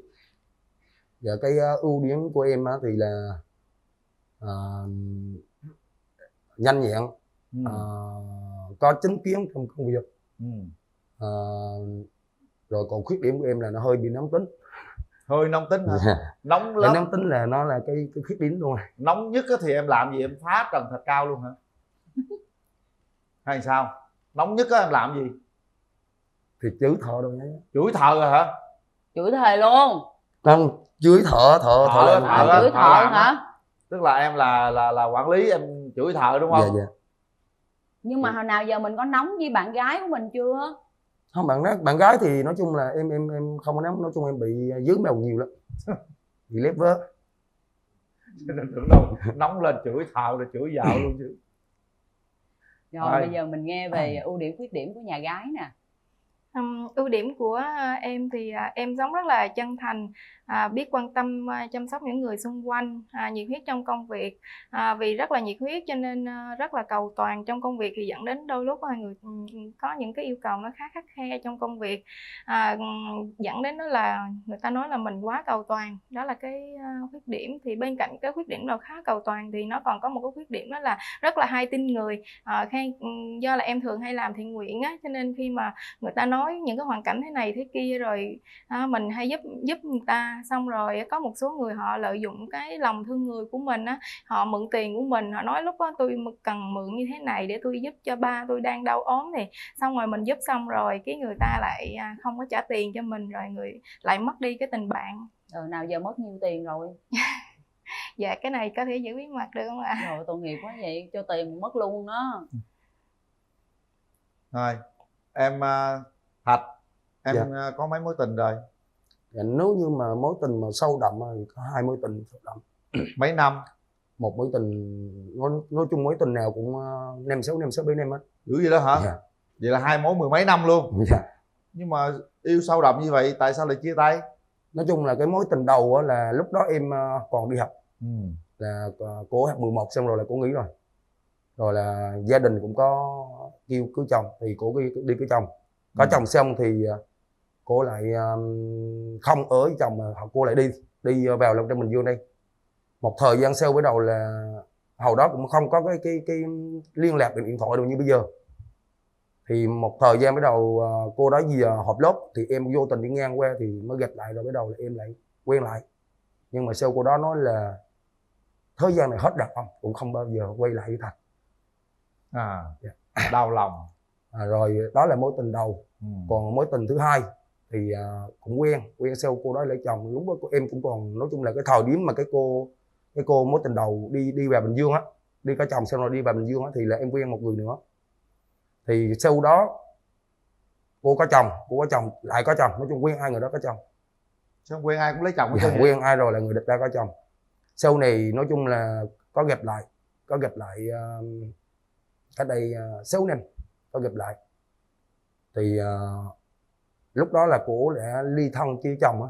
Nói chung là có gia đình có con rồi nhưng mà ly thân. Thì em quay lại nhưng mà cho tới bây giờ thì khi mà họ đã công việc ổn định lại rồi thì họ chọn lại với gia đình, họ vì có gì con và vì chồng họ mà quay lại gia đình thì trời ơi, thì chả là em tiếp tục. Tội nghiệp em quá hả? Trời ơi, phải đi Cuộc qua đời gặp em chàng trắc trai. trở quá hả? Đi qua mình ngó dung nhan chàng trai này coi sao mà đoạn trường năm Trắc ai trở mà. không? Thấy tội nghiệp nhà trai không? Thấy thương quá vậy. Phận đàn ông yếu đuối lắm. Phận đàn ông 7 nổi 3 chìm. Phận đàn ông gọi lên đên sóng vỗ khổ lắm. Sao số xui vậy? Quý ăn có chồng chứ. Xui á. Vậy tức có nghĩa là em rất là nặng tình đúng không? Rất là chung thủy. Hai mối tình thấy thương ghê không? Mà hai mối tình đang xen với nhau luôn. Đúng rồi. Cái gối đếm mà em hay ngồi ở công viên á, bây giờ nó gãy rồi. Em sợ công viên họ giục cái gối đá đó. Em mua một gối đá mới, em xuống em bỏ lại cái chỗ gối đá đấy. Em xin bên công viên á, em mang cái gối đá gãy đó gì em bó theo này. Cái gối đá đó là kỷ niệm. Kỷ niệm của em với người mối tình thứ hai đó. Trời ơi, thấy thương quá vậy. Thấy chưa? Người ta chung tình chưa? Tới cái ghế đá mà người ta sợ nó mất đi nữa đó. Chị thấy khi mà em chia sẻ lại em vẫn còn rất là xúc động luôn. Đàn ông bình định chung thủy lắm em ơi. Bây giờ thì mình đã có cái suy nghĩ của mình đó, cái tình cảm của mình nó đã hết hẳn chưa? Mình có còn suy nghĩ gì nữa hay không để mà mình bắt đầu một cái cuộc sống mới nè? Thì nói chung là bây giờ em đã đi đến chương trình này thì là em phải xác định rằng là hết, nhưng mà còn nói chung là những cái kỷ niệm là nó vẫn còn ở đó. Là kỷ niệm. Thì nói chung là em với ta đi lấy chồng người đó vẫn nó có gạch, vẫn nói chuyện bình thường mà, có gì đâu. Chỉ sợ là vậy nè, nặng tình quá rồi khi bắt đầu một cái mối quan hệ mới á, tức là dĩ nhiên là cái mối quan hệ cũ thì tới thì cũng không tới được, nhưng mà mình bị nặng lòng rồi cái nó gây những cái sự buồn phiền cho cái mối quan hệ mới thì nó cũng là cái điều không tốt. Bởi vì chị Lan muốn hỏi kỹ là vậy đó. Đâu thì nói chung là bây giờ đã hết rồi em mới tham gia chương trình đấy cho chị. Sạch sẽ rồi đúng không? Nhưng nó còn cái ghế đá. Còn cái đá thôi. Mà thôi bây giờ đem ghế đá về rồi hả? Em về lâu rồi mà, em mấy năm rồi. Ghế đá dựng ở nơi đó, dựng cái công viên đó, vẫn còn hình bóng lúc ngày em xưa. buồn em còn hay ra công viên em ngồi một mình ra đó. Bây giờ sắp tới mà buồn thì dắt bạn gái ra công viên ngồi. Ok nha. Nếu như có ngồi ngay cái đá đó luôn cho anh, để kỷ niệm sẽ là nó trôi đi, để có một cái hình bóng mới nha, để mình nhớ hình bóng mới. Ok vậy đó. Trời ơi thấy thương quá. Thấy thương không biết khuyên làm sao nữa vậy. Nhà trai gọi là lên đên lắm, trong trên lắm. Nhà gái sao nè? 12 bến nước quá. Đúng rồi, con trai 12 bến nước cũng biết. Bao nhiêu mối tình rồi mình chia sẻ cho bên kia biết nè. Em thì đơn giản hơn, không có lâm ly bi đát như anh Thạch. Em chỉ có một mối tình thôi, nhưng mà do vì khoảng cách địa lý cho nên dẫn đến cái quan điểm nó không thống nhất, cho nên không đi được và bây giờ đến giờ thì em vẫn chưa có gặp được người khác. Nhưng mà lòng dạ mình là sạch sẽ đúng không? Còn nhớ thương gì về người cũ đúng không? Dạ, quan điểm của em thì chỉ có ăn mày hiện tại và ăn mày tương lai, chứ còn không có ăn mày quá khứ ạ. Hay quá em gái. Nãy giờ nghe kể bên đây thấy sao? Nó nặng tình quá hả? Dạ, em khi mà em nghe nói như vậy á, thì em có hai cái nghi vấn. Cái nghi vấn thứ nhất á, là ảnh đang giữ cái ghế đá đó thì không biết, ví dụ như em với ảnh cùng hẹn hò với nhau thì có khi nhìn cái ghế đá đó có nhớ về người cũ hay không đó. Cái thứ hai ảnh có kể là khi cái người yêu cũ của ảnh quay lại thì ảnh đồng ý. Như vậy khi mà quen người mới thì người cũ quay lại thì có đồng ý lại hay không? Em bây có giờ, hai thắc mắc đó. Bây giờ anh sẽ giải thích từng thắc mắc. Dạ. Thắc mắc thứ nhất, ghế đá nó đã trở thành ký ức rồi. Ký ức đó trở thành xa xôi lắm rồi. Nó cũng chỉ là một cái niềm vui chúng ta nhìn lại, chúng ta nhớ lại ký ức thôi. Cái vấn đề thứ hai là các cô kia đã đi lấy chồng hết rồi, không thể quay trở lại được nữa em. Ván đã đóng thuyền rồi, không có dỡ ván ra được đâu, đúng không? Thành ra hai cái đó không có lo nữa. Theo anh thế này nè, bây giờ á, mai mốt con quen anh dẫn về ghế đá ngồi, hình bóng em sẽ nằm ở ghế đá đó. Tôi hơi phản đối chút xíu chỗ này. Phản đi. Thưa quý tòa. Tại vì tôi cũng là phụ nữ, tôi cũng đã từng yêu, cũng đã từng vấp ngã rất là nhiều lần. Cuộc đời cũng đã đưa đẩy tôi từ chỗ này qua chỗ khác cũng rất là gian truân, cho nên hơi dài hả? Nói đi. Thật sự ra như thế này nè quý vị, phụ nữ mà ai cũng vậy, ai cũng có một cái chút gọi là một cái sự nó hơi ghen tuông ở trong lòng, nhất là với những cái người thuộc về quá khứ. Chỉ có với những cái người phụ nữ mà họ đã lập gia đình rồi, họ đã đổ vỡ rồi thì họ sẽ rất là có kinh nghiệm trong chuyện này, thì họ đã từng trải rồi thì họ không có để ý tới những chuyện đó và họ gạt bỏ qua những chuyện đó. Nhưng với những cô gái non nớt như thế này, những cái hình bóng của những cái người cũ á, rất dễ làm cho họ buồn lòng. Cho nên cái việc này nói thiệt, đã lỡ kể rồi, phải chi em đừng kể thì cô không biết gì về lai lịch của cái ghế đá đó. Thật lòng người ta phải kể thôi. Thì nhưng mà bởi vậy mới phải giải quyết là một tí nữa kéo rào ra, hai bạn phải thống nhất với nhau. Nếu như cô gái này nói là không, em không muốn nhìn thấy cái ghế đá đó thì bạn phải giải quyết, chứ bạn không thể nào mà vì cái cảm giác của cái người cũ, bạn chỉ tôn trọng nó là một cái điều rất là đúng, tôn trọng những cái khoảng riêng của bạn, những cái kỷ niệm của bạn. Nhưng với một cái người mới, nếu mà bạn muốn đồng hành với cái người mới thì Lan nghĩ là bạn cũng nên tôn trọng một chút xíu về cảm giác của cô gái này.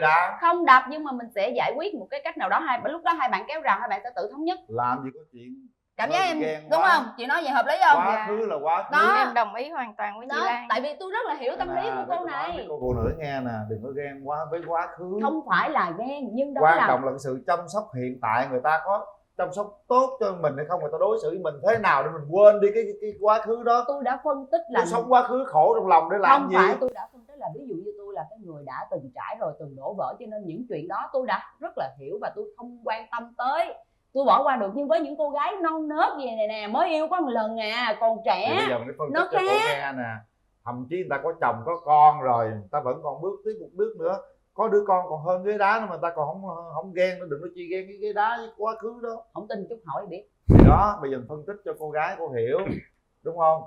Quá khứ không là gì cả. Hiện tại nếu như người đàn ông này chăm sóc thương yêu cho cô gái đó thì tất cả quá khứ nó trở thành thì cái đó là bản lĩnh hay không là thuộc cái người đàn ông đó. Trừ khi nào mà chàng trai này không chăm sóc, không yêu thương cô gái này đó, thì lúc đó quá khứ nó mới đó đúng. Thì cho nên một tí nó kéo rào là bạn này là phải, cái chỗ này là phải gỡ cái gút đó ra nha. Không lo vấn đề đó, để xem hai người có hợp với nhau hay không cái đã. Bây giờ không để ông Mai bà Mối cãi. Tôi thiệt nha, tôi với ông Mai bà Mối hay gây lộn trên sân khấu lắm luôn á. Bảo vệ hai bên thôi mà gây lộn chứ gì á. Mình tranh luận cho người ta thấy thôi, chứ không phải là mình bắt người phải làm như thế. Mọi người từ từ người ta sẽ nhận ra thôi, được không? Thì những cái gì mà tôi đã đi qua rồi thì tôi sẽ hai đứa lấy nhau với tôi với bà lấy nhau hay cãi. Nhưng mà tôi phải bảo vệ người của tôi chứ. Tôi phải bảo vệ nhà trai chứ. Bây giờ tôi không nói chuyện với ông nữa, tôi muốn nói chuyện với người thân. Tôi cũng nói chuyện với bà luôn, cho hai người nói chuyện với nhau. Không, tôi muốn nói chuyện với người thân. Mời người thân. Người thân của em đâu? Dạ, người thân của em là anh em. Dạ. Anh Rửa. Em chào anh. Chào cậu Lan. Dạ. Mình là tên là Phương Nam, mình là anh rể của Thạch. Dạ. Hiện tại công tác thì làm ở ngành y tế của tỉnh Bình Dương. Thì hôm nay đến với chương trình thì cũng mong muốn cho em nó tìm được một cái nửa còn lại, cũng thấy cũng lớn tuổi rồi. Với mình cũng làm anh làm chị thì thấy em út như vậy thì mình cũng lo một tí. Thấy ế tội hả? Rồi. Ở đến với chương trình thì mình thấy bạn nữ bên này thì có vẻ gì đó thì mình thấy được cái sự nói chung là mình thấy cái sự chỉnh chu á, với lại cái cách mà con gái thì đối với Thạch á, thì Thạch này là một con người thì nói chung hơi cứng nhắc, tại đàn ông ở ngoài Bình Định thì nó có lẽ nó hơi cứng nhắc hơn cái tới. Rồi cái tình cảm thì hôm nay vô tình thì mới biết được em nó cũng nó trung tình quá đi. Nên cái này mình mong muốn thì hai đứa thì tìm hiểu nhau, tìm cho nhau một cơ hội gì đó thì cứ nói chuyện với nhau rồi thấy phù hợp thì mình cứ tiến tới. Em có gì hả? Anh ơi, anh thấy hình nền bên đây thì sao anh? Cái này thì mình thấy ok. Dễ thương anh ha. Dễ thương. Dạ. Này gái dễ thương ha. Rồi, cảm ơn anh rể của anh. Thạch. Mình đi với ai cưng? Dạ em đi với chị gái và bạn học chung ạ. Dạ. Chị gái mặc áo dài cũng đẹp, mà em gái mặc áo dài cũng đẹp luôn. Mình chào MC Huyền Linh, chị MC Ngọc Lan. Mình chào các khán giả trường quay và chào đàn trai. Nói chung là mình đủ duyên lành, mình mơ ước lâu nay là hôm nay mình đã thành sự thật là mình gặp được trực tiếp hai MC mình ngưỡng mộ từ lâu nay. Dạ. Cảm ơn chị. Dạ. Thì hôm nay thì mình xin giới thiệu là mình là chị ruột của Thanh Duyên. Hiện là mình đang làm giám đốc công ty trách nhiệm hữu hạn Tinh học Nguyên Phát. Địa chỉ là 112 Tân Quý, phường Tân Quý, quận Tân Phú, Hồ Chí Minh. Thì mình thấy là anh Thạch này thì cao, người rất là thông minh đó.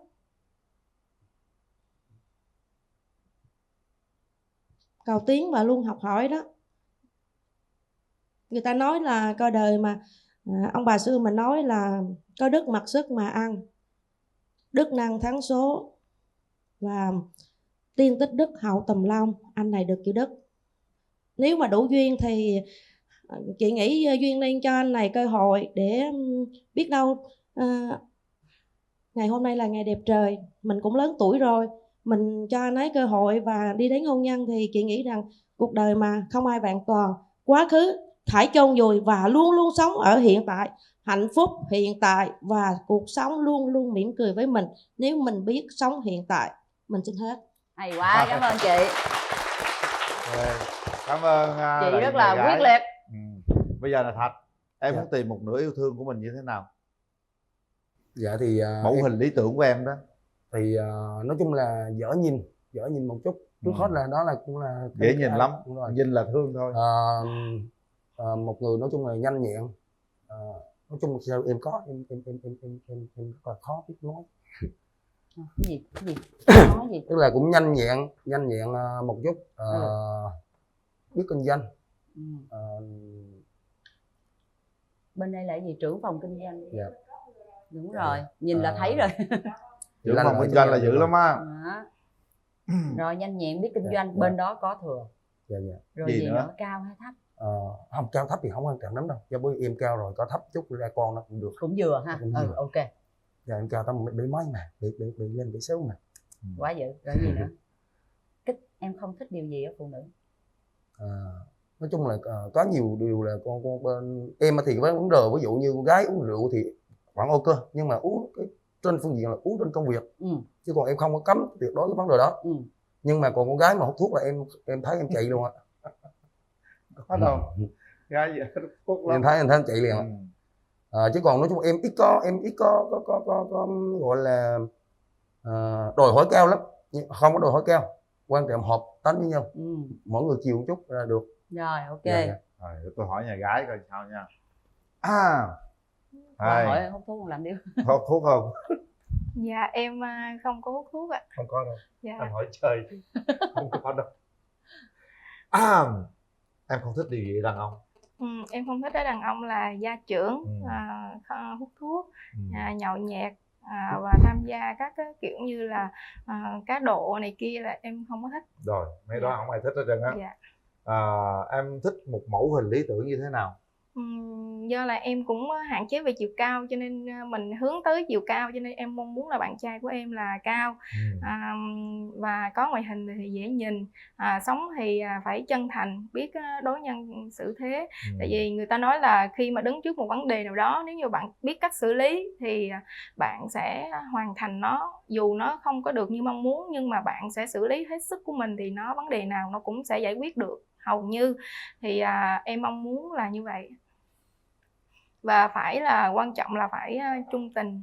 Rồi, quan trọng là trung tình. Dạ. Trung tình có dư. Bên đây có hút thuốc không? Có chị. Ngày mấy gói? Thì hút nó gần quá. Trời ơi, gần một gói lận. Bỏ bớt đi em. Rồi hai người sẽ bàn cái việc đó. Bây giờ thì chúng ta trao đổi với nhau, hai bên đã nghe hết rồi đó. chưa gặp nhau nhưng ta biết cá tính của nhau, chúng ta biết những cái quá khứ của nhau luôn, được hai bên gia đình góp ý nữa. Bây giờ mình mở rào cho hai bên giáp mặt với nhau, đúng, trò chuyện để hiểu nhau nhiều hơn. Đúng. Quyết định hay không từ từ biết. Mở rào. Làm 3 lần nữa là bể.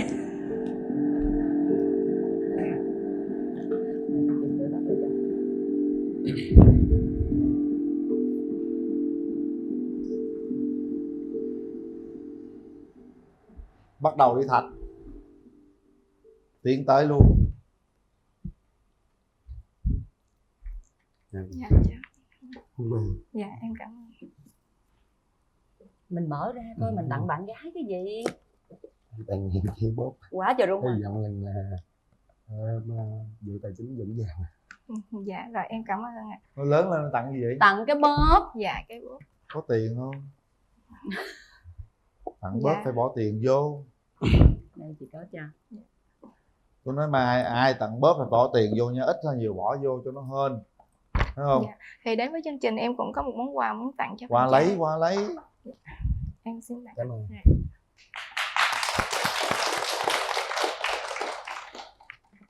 Rồi Cái này anh coi tặng cái gì nè Thạch, nãy tao mở cái bóp rồi, gì đây nên mở giùm cho coi.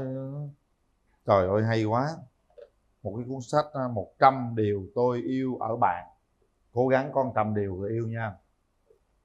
Đó. Tạo một cái 100 điều cho người bạn mình yêu.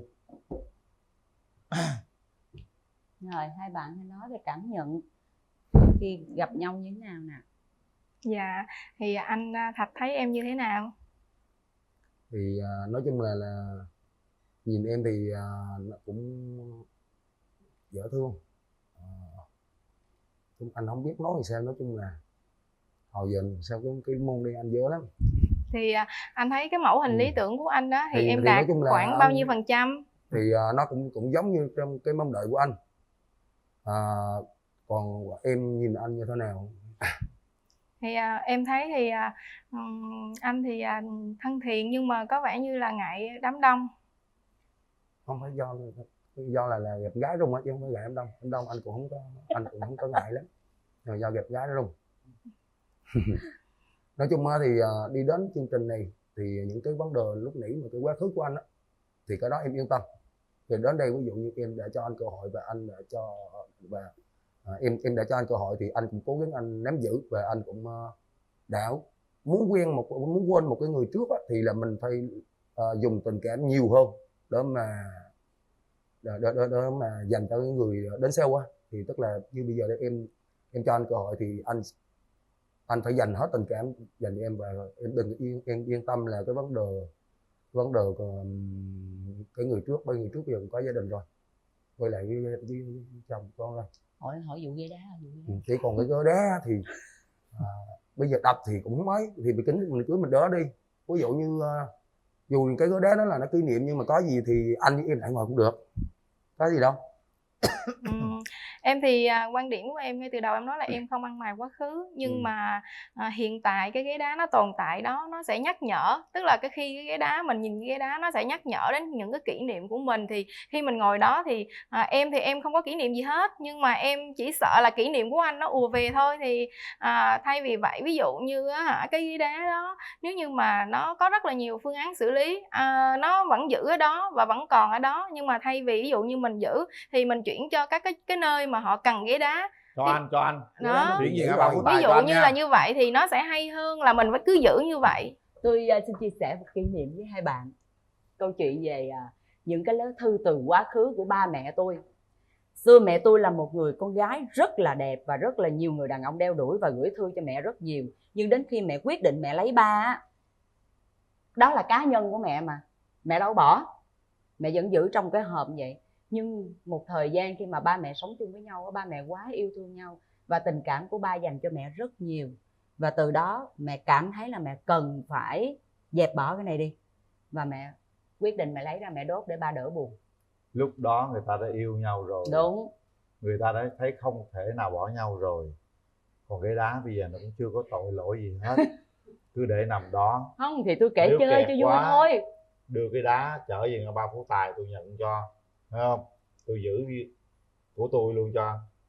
Thật ra thế này nè em gái, chuyện này dễ tính lắm, không cần tới mức tới đâu. Em ở thành phố Hồ Chí Minh đúng chưa, anh ấy ở Bình Định. Nếu như chúng ta thấy rằng anh cứ vào đây hoài là anh yêu thương mình, em có, nếu như chúng ta thấy ảnh yêu em mà anh bỏ cả cái nơi xa anh vào đây thì ghế đá nó là gì đâu em. Đừng nghĩ tới ghế đá nữa, để chúng ta có gì lợn cợn trong đầu không hay. Mình mới quen nhau mà. Nếu như một thời gian yêu nhau rồi mà lúc nào anh cũng nhắc tới ghế đá thì lúc đó mình mua cho anh ghế đá khác, mua cho xích đu ngồi. Đừng quan tâm ghế đá nữa, theo anh là như vậy nha. Thật ra em biết sao không? Chị kể, chị chia sẻ cái chuyện đó là bởi vì chị đã từng trải qua cái giai đoạn như em. Một cái tình yêu nó trẻ con lắm, nó nhỏ, lúc đó tuổi còn nhỏ cỡ bàn này nè, cho nên cũng rất là quan tâm về những cái quá khứ. Nhưng mà đến khi mà chị lớn rồi, chị nghe câu chuyện của mẹ chị và chị lớn, chị đổ vỡ rồi, chị mới cảm thấy là cái tình yêu của hai bạn dành cho nhau nó quan trọng hơn là bạn dành thời gian để nghĩ về những cái đã qua. Có những cặp họ yêu nhau đó, họ yêu nhau tha thiết lắm, họ nhắc lại những cái kỷ niệm của người yêu cũ của họ, kể cho nhau nghe, và đó trở thành những ký ức của cả hai. Đúng luôn. rồi, nó rất là đẹp, nó chẳng có gì cả nếu chúng ta yêu nhau thật sự. Còn nếu chúng ta không yêu nhau thì lúc nào chúng ta nghĩ ghế đá rất là mệt mỏi lắm. ký ức nó không có tội, đừng đập ghế đá đó. Ký ức không có tội nên đừng bắt người ta phải bỏ, và cũng đừng vì cái ký ức đó mà cứ phải sống trong cái ký ức đó hoài thì sẽ làm khổ những cái ghế đá đó. Nó tại. sẽ làm đẹp công viên hơn, nó sẽ sinh sôi nảy nở nhiều mối tình hơn nữa. Cái ghế đá nó rất là nhân văn ở đó, nó để cho người ta ngồi tập thể dục, ngồi đỡ mỏi chân đó. Cái ghế đá nó không có gì có tội cả, đừng nhắc đến nữa. Không lẽ gì ghế đá ngồi cãi nhau hoài thì sao? Thôi bỏ chuyện ghế đá qua một bên đi. Tự nhiên tôi thấy của tôi ngày xưa cho nên là thôi bây giờ mình vô câu chuyện, coi như ghế đá nó qua đi rồi, chuyện chúng ta có yêu nhau không cái đã, đúng rồi mới nói tới chuyện ghế đá nha. Ok, tiếp tục. Em có ngại yêu sao? Thì nói thật sự á, thì do là cái mối tình trước của em cũng là do khoảng cách. Thì em không biết là nếu như mà yêu tìm hiểu thì em không có ngại, nhưng em muốn hỏi là nếu như mà mình hợp nhau rồi tiến đến hôn nhân thì anh ở Bình Định, em thì hoàn cảnh của em thì cũng neo người, mẹ em thì ở thành phố Hồ Chí Minh, thì không biết là nếu như mà mình kết hôn á, thì anh nghĩ như thế nào về cái em ở Hồ Chí Minh, anh ở Bình Định? Kết hôn rồi là sao người ở Hồ Chí Minh, người Bình Định được? Thì em mới hỏi là anh một là anh phải vô đây nào? một tại là vì anh phải vô đây, hai là em phải ra đó thôi. Tại vì em thì hiện tại là em ổn định ở thành phố Hồ Chí Minh rồi, cho nên em muốn hỏi cho nó rõ cái vấn đề. Thì nó nói chung là nó chỉ có hai vấn đề thôi. Giờ đây nếu như mình đến được với bao nhiêu á, trong cái thời gian yêu xe thì là em đã chấp nhận, em nói là mình tìm hiểu yêu xe. Nhưng mà nếu như đã quyết định đi đến hôn nhân thì giờ đây nếu như em ở đây neo đơn thì anh phải ở đây, thì anh phải đi theo vô đây thôi, đúng không mày? Còn hoặc là em ra đó, nhưng mà ví dụ giờ em đã nói em neo đơn, nhà neo đơn thì có thể anh ở đây, anh vào đây là anh làm lại. Thì xưa anh ở trong đây mà. Thì em muốn hỏi xác định như vậy, tại vì cái này là giống như là mình hỏi ngay từ đầu để cho nó, nếu mà thỏa thuận được thì nó không có làm mất thời gian của nhau nhiều. Dạ, thì mình nên là nói ngay từ đầu. Ví dụ như nhà anh thì mình phải nhìn hai phía của gia đình nữa. Nếu như mà nhà anh hoàn cảnh mà nếu mà đông người thì bố mẹ anh có đồng ý hay không, thì đó, thì cái vấn đề đó nữa. Chứ vì một mối hôn nhân mà mình làm cho cha mẹ không vui thì nó là không nên. Không, nói chung là nhà anh thì tới 3 thằng, anh ở nhà thì còn hai em nữa mà. Dạ, thì em nói trước như vậy thì để mình xem. Và cái này thì hôm trước chị bên chương trình cũng có nói với anh rồi, là anh nói là giờ đây đất lành chim đậu, chỗ nào làm được thì đó. Nói chung là nó chứ cũng không quan trọng là ở đâu. Nếu như mà em đã nói vậy thì cứ ví dụ mình cứ cho những cơ hội đi, rồi được thì có thể anh quay vô lại đây. Dạ, thì do là em thấy rằng là anh tặng em cái ví, thì cho em hỏi là tặng cái ví đó thì là khi mà mình kết hôn rồi thì vấn đề tài chính là như thế nào? Em giữ với anh giữ cái nước mạc á. Thì không, thì tại vì mình tặng ví thì mình phải hỏi Đúng rõ rồi, thì ràng anh đã nói là là tặng ví. cái vấn đề tài Tặng ví chính là đó. tức là Dạ. đối em giữ tài chính. Dạ. Ừ. Thì nãy giờ em cũng hỏi anh nhiều thì anh Dạ. có cần gì hỏi em không? Thì nãy anh cũng hỏi em là yêu xa, vấn đề yêu xa rồi đấy. Dạ, thì cái yêu xa thì nó không thành vấn đề, quan trọng là mình phải hợp nhau, biết cách sống là mình xử lý được mọi vấn đề trong cuộc sống. Dạ, thì anh cũng hy vọng rằng tới đây mình hãy cho nhau cơ hội. Rồi cho anh hỏi nhà trai. Bạn gái đặt vấn đề đúng đó. Vậy đặt trường hợp bạn gái đang kinh doanh trong đây, là một người trưởng phòng kinh doanh, là một trong những cái kinh tế rất là vững luôn, bạn ấy không thể đi ra Bình Định được, thì em có vào được không? Thì em đã nói em vào được. Hiện nay anh đang làm công việc gọi là giống như thầu xây dựng nữa đúng không? Làm em khoán đó. Hả? Làm khoán cho nên làm khoán nhận khoán thì cái thầu đó tức là em nhận về gọi là thạch cao này kia đúng không? Thì làm trong này vẫn được. Làm trong đây quá ngon, đúng chưa? Nếu làm trong đây được thì thật sự mà nói thì cũng dễ gọi là phát triển kinh tế dữ lắm luôn á. Ngoài gia đình em có cho vào hay không? Cho rồi đó như vậy là bạn gái không thể đi ra ngoài kia được rồi đó, là em có thể vào được đúng không? Rồi khi mà chúng ta đến với nhau thì em sẽ là người vào đây. Nếu em thấy tình yêu của em đủ lớn á, tụi em sẽ vào đây để lập nghiệp trong đây. Và lâu lâu mình về Bình Định lần. Thật ra ngày xưa anh chia sẻ câu chuyện vợ chồng anh cũng vậy. Ngày xưa anh lấy vợ Bình Định, thực ra lúc đầu mình yêu vợ thì vợ cũng đâu muốn vào thành phố Hồ Chí Minh đâu. Vợ nói thôi về ngoại thì mình về ngoại, nhưng lúc yêu rồi dụ hồi vô đây luôn. Thí dụ vậy. Em vậy, quan trọng là anh nói đây, tình yêu có đủ lớn để chúng ta có thể rủ đi đâu thôi. Tình bữa tính dụ người ta đi về Bình Định. Hồi xưa hồi xã anh bắt về Bình Định. Không, rồi kể câu chuyện đó là ý là tính nói bên đây dụ bên đây đi về Bình Định. Cũng có thể. Quan trọng tình yêu đủ lớn thôi. Mình nói đây là mình thỏa thuận với nhau vậy thôi, nhưng mà tình yêu đủ lớn rồi, trời ơi, đi cuối phương trời cuối đất đâu cũng được hết trơn. Nhiều khi mốt bên đây yêu quá nữa anh ơi, đi về Bình Định. Bên đây yêu quá về Bình Định. Mà xin lỗi, Bình Định hiện nay là phát triển dữ lắm nha. Đúng các bạn biết nha. Bình Định, thành phố Quy Nhơn hiện nay là nằm trong một trong những cái gọi là thành phố phát triển ở Việt Nam chúng ta và cả thế giới luôn. Hiện nay tất cả các tập đoàn đầu tư về biển Quy Nhơn nè, ha, về gành đá nè, rồi đá gì đó, bãi đá gì đó, Hàn Mặc Tử, đông nghẹt luôn, giá đất lên buồn bụt luôn. Dạ thưa ông chùm bất động sản. Trời ơi, tôi nói thật ra ở đâu sống cũng được, quan trọng ở đâu có tiền thôi các bạn. Vậy thì các bạn ở đâu thấy mà phát triển được kinh tế, chúng ta cứ ở. Đúng rồi. Còn cái chuyện yêu xa bây giờ không quan trọng nữa rồi. Bình Định bay đây chút xíu, đây bay ngoài chút xíu. Bây giờ cái điều kiện để gặp nhau mỗi ngày nó dễ lắm. Điện thoại đúng gọi rồi. nhau chứ đâu phải như ngày xưa. Em đi làm việc em đi bằng xe gì? Em làm việc đi bằng xe gì? Xe bình thường. Hả? Đi xe máy hay xe ô tô? Biết lái xe ô tô không? Dạ biết. Có lái xe ô tô không? Không. Trời ơi, tôi lái từ Bình Định vô đây, từ đây ra Bình Định luôn. Tôi đi từ tối tới sáng. Mãnh liệt vậy hả? Mãnh liệt lắm.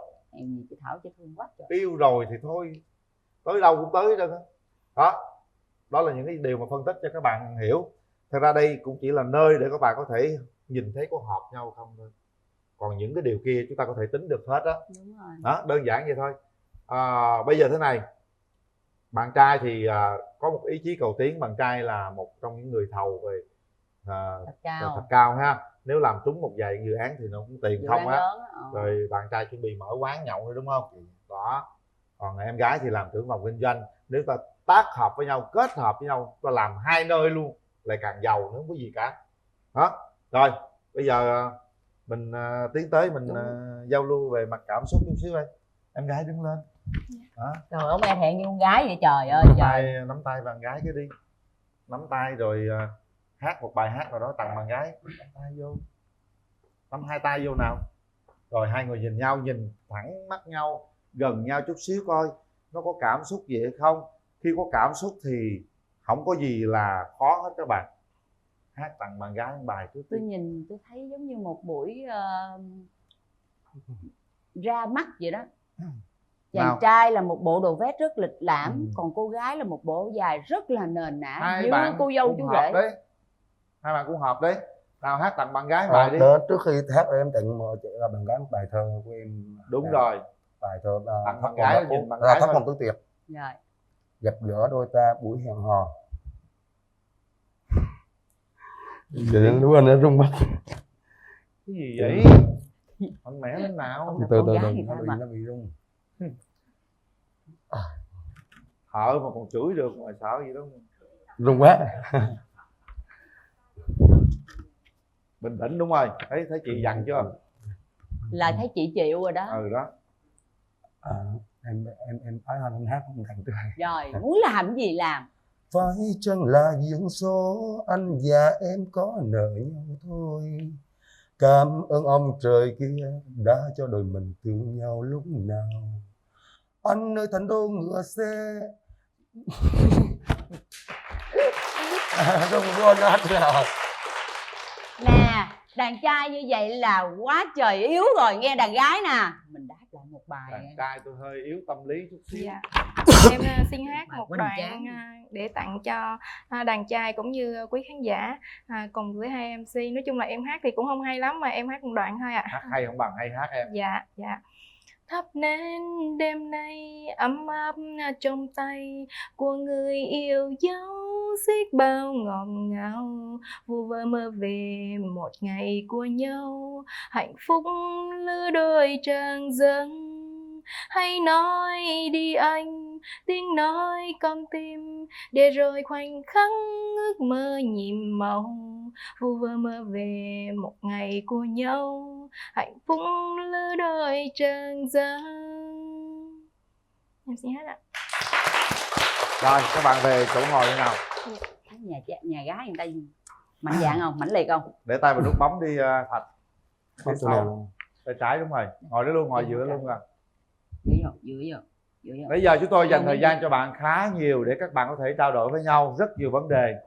Qua câu chuyện trao đổi từ khi chưa kéo rào đến lúc kéo rào, đến lúc nắm tay nhau, đến lúc cùng hát với nhau, nhìn thẳng mắt nhau, tôi tin rằng các bạn đã hiểu được mình nên bấm hay là không bấm.